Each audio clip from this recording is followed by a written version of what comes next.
Одним из первых объектов стал Аль чиглэлийн хүрээнд хамгийн түрүүнд Узеньё-Озерск хотоос Монголын хил хүртэлх авто замын хэсгийг шалгаж үзлээ. Алексей Цидинов 30-аас 60 дахь километрийн хоорондох хэсэгт онцгой анхаарал хандуулж байна. Одоогоор энэ замд нэлээд их ажил хийгджээ. 10 км-д суурийг бэхжүүлж, ус зайлуулах хоолойг шинжилсэн. Темник голын гүүрийн барилгын ажил 50%-тай явж байна. Нийт 30 км замыг хамарсан гэрээ байгуулсан бөгөөд энэ улиралд асфальт хүчилтийг эхлүүлэхээр төлөвлөсөн байна. Замын цэцэврийг он дуустал бүрэн дуусгахаар зорж байна. Яригчил Зарубын нүгүүрийг дуусгах төлөвлөгөөтэй байгаа том нэлээд төвөгтэй объект. Гүйцэтгэгчтэй холбоотой асуудал байсан ч одоо шийдэгдэж байгаа. Тиймээс эх хонд энэ ажлыг бүрэн дуусгана гэж найдаж байна. еще одной точкой. Мөн наследие цэцэл анхаарал татаж байна. Энэ нь Бред дахь махны чиглэлийн мал аж ахуйн хамгийн том зохицолбор юм. Төсөлд оруулсан хөрөнгө оруулалт 430 сая рублиэс давж, бодит зардал нь бараг 900 саяд хүрчээ. Их хэмжээний ажил хийгдсэн, уран сургаалтын техникүүд ажиллаад эхэлсэн. Том агуулгад баригдсан байгаа. Эхний гэрээгээр 600 орчим толгой хөр нийлүүлсэн. Цаашид нэмэгдэнэ. Энэ жилийн анхны бүтээгдэхүүн нь 300 орчим тонн мах гарна гэж хүлээж байна. Ажил сайн уршилж байна. Здесь все сделано по науке. Тус аж ахуйд бүх зүйл шинжлэх ухаанд суурилан хийгдэж байна. Шин техник, оновчтой логистик, мэргэжлийн баг бүрдүүлж, ажлын байр бий болгожээ. Ирээдүйд жилд 2.5 мянган тонн мах үйлдвэрлэх зорилготой. Мөн дулааны станцын засвар өвлийн бэлтгэлд 6 сая рубль төсвөлөхөр боллоо. Айлчлалын төгсгөлд иргэдтэй уулзаж, сургууль цэцэрлэгийн засвар, гүүрийн нөхцөл, олон нийтийн үйлчлэгээний талаар санал солилцов. Зарим асуудлыг газар дээр нь шийдэж, Солнышко, Теремок цэцэрлэгүүдийг засварлахаар болжээ. Засвар хийгдэн төсөв бэлэн байгаа. 6-7 дугаар сард дараагийн шатны санхүүжилтийн хүсэлтэй өгнө. Сургууль цэцэрлэгийн их засвар зориулж Оросын холбооны улсын боловсролын яамд хүсэлтэд хүргүүлэх юм. Бусад нийгмийн дэд бүтцийн хувьд санхүүжилт татахын тулд татаас хөтөлбөрүүдэд хамрагдах хүсэлтүүдийг мөн гаргана. Олон чухал асуудлыг хэлэлцэж дэмжлэг авлаа. Бид тодорхойлсон замын зурглалын дагуу ажиллаж, баримт бичгээ бэлтгэн, холбооны болон зорилттой хөтөлбөрүүдэд хамрагдах болно. Энэ чиглэлд ажил үргэлжлээ. Иргэдийн санал бодол цаашдын бодлогын үндэс болдог. Бид үргэлжлүүлэн ажиллаж, хийсэн ажлаа тайлагнаж, хариуцлага хүлээнэ. Алена Михайлова, Жидинский район.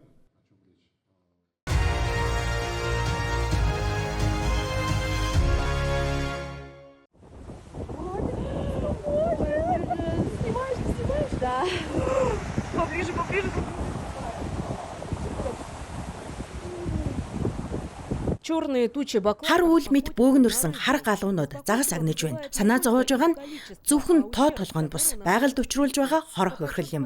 Мэргэжилтүүдийн тооцоогоор зөвхөн өнгөрсөн ондол гэхэд эдгээр магчин шууд байгалийн омуул загсанд 1.5 тэрбум рублийн хохирол учруулжээ. Мөн тэдний ялгадас олон төрлийн ургамал тэр дундаа моддыг хүртэл устгаж байна. Деревья. Хар галуу үржлийн үеэр энд удаан саадах болсон. Энэ үед загас агнах нь загасны нөөцөд маш их хохирол учруулж байгаа. Мөн Роспотребнадзор, Росприроднадзороос ирсэн мэдээллээр хар галууд зарим өвчний дамжуулагч байх магадaltaй.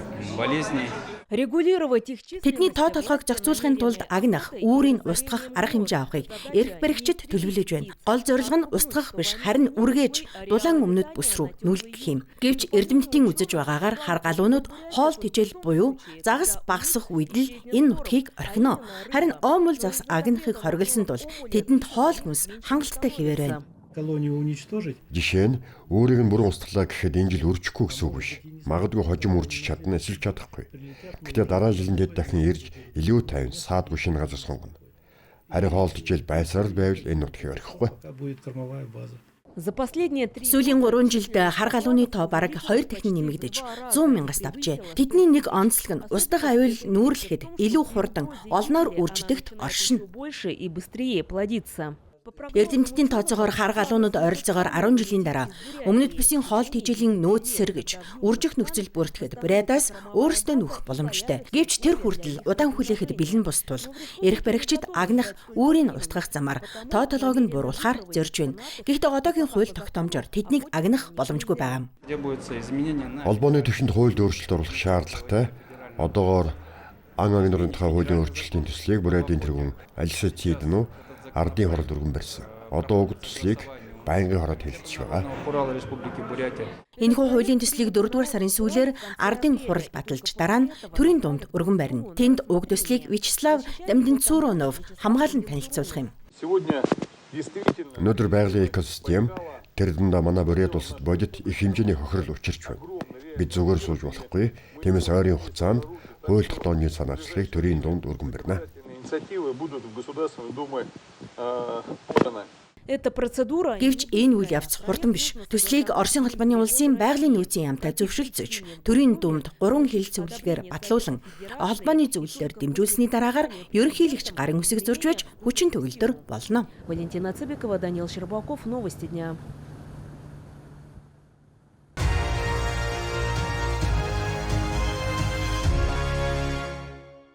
Ир-Аэро новая генерация. Ир-Аэро новая инерция багуудын тоглолт энэ тойргийн хамгийн чухал уулзалтуудын нэг байж мэдэх юм. Хоёр тоглолтын нийлбэрээр ялсан баг Кристалд ойртож Суперлигийн шийдвэрлэх шатанд оролцох эрх олгодог 8 дугаар байрын төлөө Санкт-Петербургийн багтай өрсөлдөх боломжтой болно. Эхний тоглолтын эхний 20 минут Ир-Аэрогийн дасгалжуулагч Какагийн төлөвлөснөөр өрнөсөггүй. Зочид голдож харин талбайн эзэд Коми улсын багийн хаалгачийг нэвтэлж чадсангүй. Гэвч 2 дугаар үед байдал эрс өөрчлөгдөв. Паркетад эргэн гарснаас хойш ердөө 3 минутын дараа Михаил Марков тооны хайрцаг тэнцвүүллээ. Үүний дараа Марков, Рената Роба, Паулина нартай хамтран Александр Ситниковын голыг бэлдэж өгөв. Харин эцсийн цэгийг Иван Маливанов тавьж тоо 4-ийг харьцах нэг. Хариу тоглолтын өмнө давуу байдлыг бүрдүүллээ. Хоёрдугаар үед бид маш сайн тоглосон. Хэрвээ плей-офф орохыг хүсч байвал маргааш яг энэ тоглолтод автах ёстой. Хариу тоглолтод Ир-Аэро эхний минутаас л довтлогоогоо идэвхжүүлж тоог нээхийг зорив. Сайдар зохион байгуулсан довтлогооны үр дүнд Бэрим өрсөлдөгчдийн хаалганд төхөж голдлоо. Үеийн төгсгөлд Паулина давуу байдлыг нэмэгдүүлв. Зочид зөрөг багасгасан ч эцсийн үгийг Алекс Поцман хэлж 3-ыг харьцах нэгээр тоглолт өндөрлөлөө. Ингэснээр Ир-Аэро 6 оноо авч шилдэг 8 багт ойртлоо. Харин Новая инерция багийн хувьд одоо гайхамшигт найдах үлдэж байна. Бидний хувьд плей-офф балидын эхэлж гисэн 2 тоглолтод бүх хүчээ дайчилж олон боломж үүсгэсэн. Ялангуяа 2 дугаар үед заавал гол оруулах боломж байсан бид давгам гайлж өрсөлдөгчөөс шахсан илүү харагж байсан гэж бодож байна. Хүнд ялалт байлаа. Бид амархан хожинж бодоогүй Суперлигт ялангуяа ийм өрсөлдөгчийн эсрэг тийм зүйл боломжгүй. Гэтэ зарим хүчид хаалгаж тогтолцоонд оролцсон үеигс тооцвол бид илүү байсан. Одоогоор эрхүүгийн баг 9-р байрт бичигдэж, Кристалаас 8 оноогоор хоцорч байна. Дараагийн тоглолтод тэд яг энэ багтаа хийх бөгөөд энэ тойрог Какагийн багийн хувьд шийдвэрлэх ач холбогдолтой байх нь. Специально для программы новости.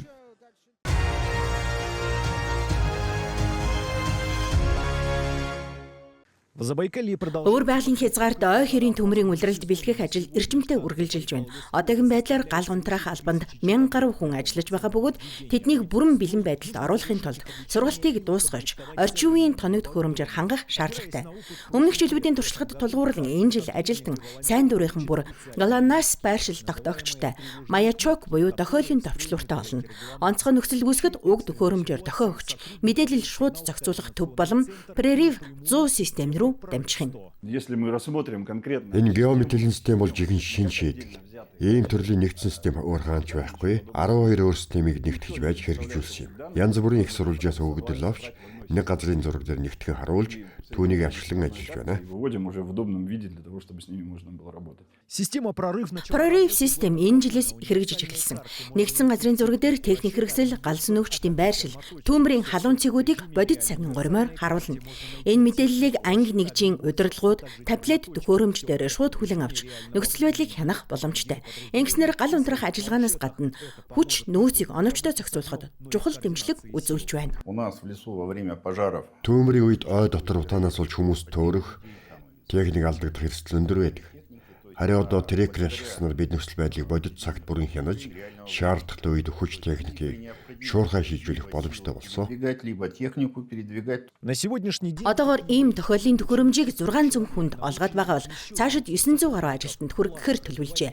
Мөн геомэдэлийн системийг улам хөгжүүлж, ирээдүйд гал унтрах бүсүүдийг газрын зурагт тусган, төмрийн эсрэг ажиллагааг илүү үр дүнтэй зохион байгуулах боломж бүрдэх юм. Эльшат Сафаров, Кирилл Корнев.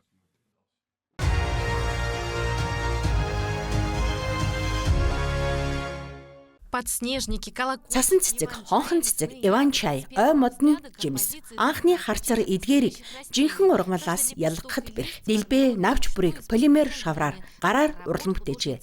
Эдгээр бүтээлийн эзэн нь уран бүтээлч Мария Попова бөгөөд тэрбээр керамик, флористик, өөрөөр хэлбэл полимер шаврын уралгаар 10 орчим жил тууштай хичээлж байна. Около 10 лет. Эхэндээ нэлээд хэцүү байсан. Энэ материал их ааштай. Олон төрөлтэй учраас аль альнийг нь хэрхэн холж ашиглахаа сайн мэдэх хэрэгтэй. Зүгээр л шавар аваад хэлбэржүүлэх биш, том, жижиг, цэцэг бүрт тохирсон найрлагыг гаргахын тулд янз бүрийн шаврыг холтгоо. Экспозиция стала... Энэхүү үзэгдэл нь түүний анхны бие даасан үзэгдэл бөгөөд музейн зочдын анхаарлыг шууд татжээ. Хүмүүс шилэн хоргон дээр саатан, цэцгүүдийг оройс ажиглан, урлаг ба бодит байгалийн зааг байгааг ялгахыг хичээнэ. С природой. Надад сарданы цэцэг хамгийн их таалагдсан. Ер нь энэ талын цэцгүүд үнэхээр амьд мэд харагдаж байна. Үгээр хэлхийн аргагүй сайхан, түүнд аз жаргал хүсэж, уран бүтээлдээ улам их амжилт гаргахыг ерөөе. По словам специалистов, Мэргэжилтнүүдийн үзэж байгаагаар уг үзэгсэл нь оёл чимэглэлийн урлагийн ховор чиглэлийг олон нийтэд таниулах чухал ач холбогдолтой. Керамик флористик нь зөвхөн уран сайхны мэдрэмж бус, ургамлын бүтээц, онцлогийг, гүнзгий мэдхийг шаарддаг нарийн урлаг юм. Энэ бол үнэхээр нарийн тансаг урлаг. 20 дугаар зууны сүүлээр Японд үссэн харьцангуй шинэ урсгалч гэлээ дэлхийд даяар хурдан тархсан. Харин Мария Попова нутгийнхаа тал хээрийн ургамлыг урлан бүтээж хэлсэн нь онцлог. Якутад энэ чиглэлээр ажиллаж буй анхдагч уран бүтээлч юм аа. в дальнейшем мастер... Цаашид тэрбээр бүтээлдээ захилдаг цэцэг Эрвэхэ тэр дундаа Махон Эрвэхийг урлахаар зорж байна. Харин одоогоор богино боловч өнгөлөг зууны уур амьсгалыг мэдрүүлэх энэхүү үзэгсэл 3 дугаар сарын сүүл хүртэл үргэлжилнэ. Яна Федорова, Лесаря, Мятников, Якутск.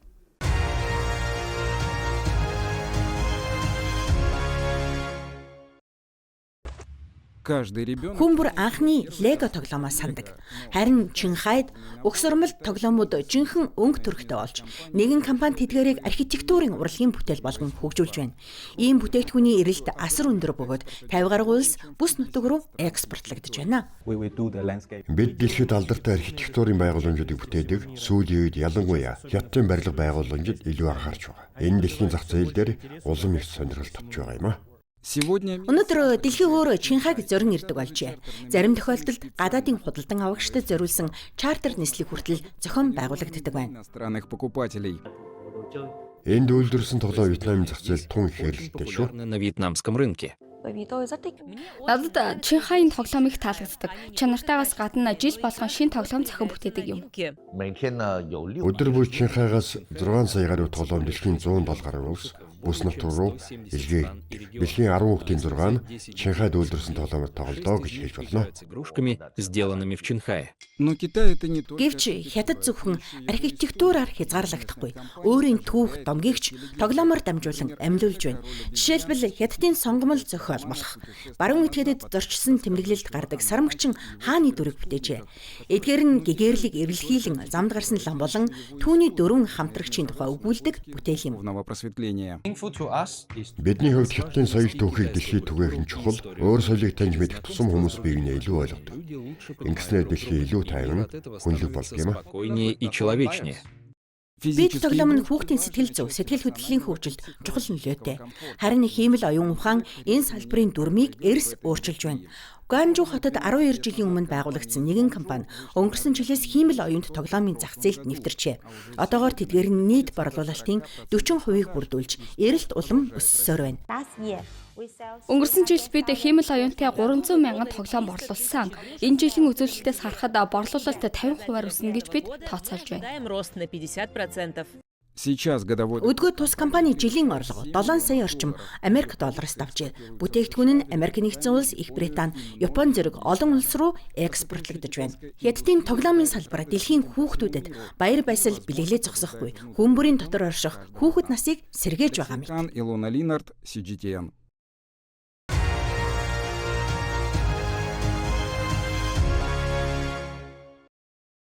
В уезде Турфаны гүйсний тариалангийн бүсийн төв тогсон хошуунд бараг 6,000 га цэцэрлэг нэгэн зэрэг цэцэглэжээ. Үзэсгэлэнт байгалийн дунд хятадын өнцөг булан бүрээс ирсэн жуулчид байгаль уламжлалын хослолд уусан шингэн цэцгсийн дунд зураг зурж эсвэл тэмээн дээр мордон төгөл дундуур зугаалж байна.